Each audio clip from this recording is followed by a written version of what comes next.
आज का पहला पाठ एफेसियों के नाम संत पौलुस का पत्र अध्याय 4 पद संख्या 32, 5, 8।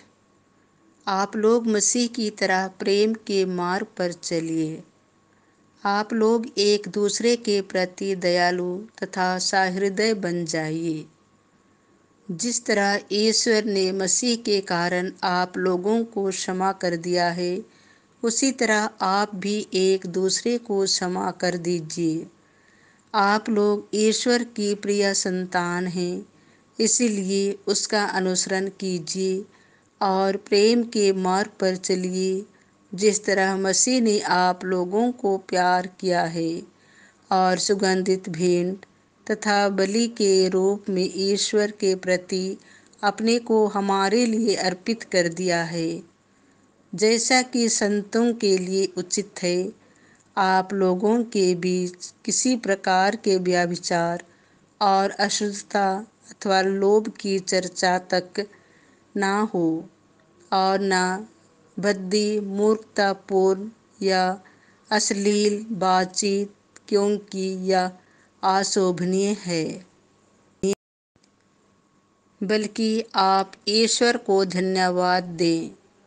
आप लोग यह निश्चित रूप से जान लें कि कोई भी व्यभिचारी, लंपट अथवा लोभी जो मूर्ति पूजक के बराबर है, मसीह और ईश्वर के राज्य के अधिकारी नहीं होगा। कोई भी निरर्थक तर्कों से आप लोगों को धोखा ना दे।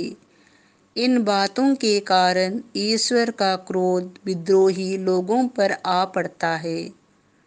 इसीलिए उन लोगों से कोई संबंध न रखिए।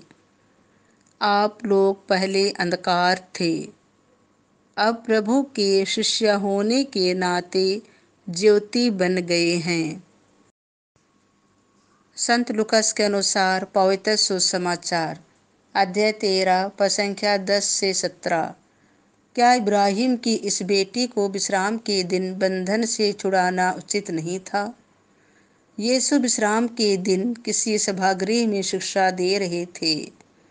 वहाँ एक स्त्री आई जो अब दूत लग जाने के कारण 18 वर्षों से बीमार थी। वह एकदम झुक गई थी और किसी भी तरह सीधी नहीं हो पाती थी। यीशु ने उसे देखकर अपने पास बुलाया और उससे कहा, नारी, तुम अपने रोग से मुक्त हो गई हो। और उन्होंने उस पर हाथ रख दिए।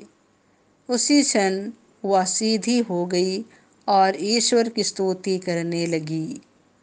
सभागृह का अधिकारी चिढ़ गया, क्योंकि यीशु ने विश्राम के दिन उस स्त्री को चंगा किया था। उसने लोगों से कहा, 6 दिन है जिनमें काम करना उचित है। इसीलिए उन्हीं दिनों चंगा होने के लिए आओ, विश्राम के दिन नहीं। परंतु प्रभु ने उसे उत्तर दिया, ऐ ढोंगियों, क्या तुम में से हर एक विश्राम के दिन अपना बैल या गधा थान से खोलकर पानी पिलाने नहीं ले जाता? शैतान ने इस स्त्री इब्राहिम की इस बेटी को इन 18 वर्षों से बांध रखा था, तो क्या इसे विश्राम के दिन उस बंधन से छुड़ाना उचित नहीं था? यीशु के इन शब्दों से उनके सब विरोधी लज्जित हो गए, पर सारी जनता उनके चमत्कार देखकर आनंदित हो जाती थी।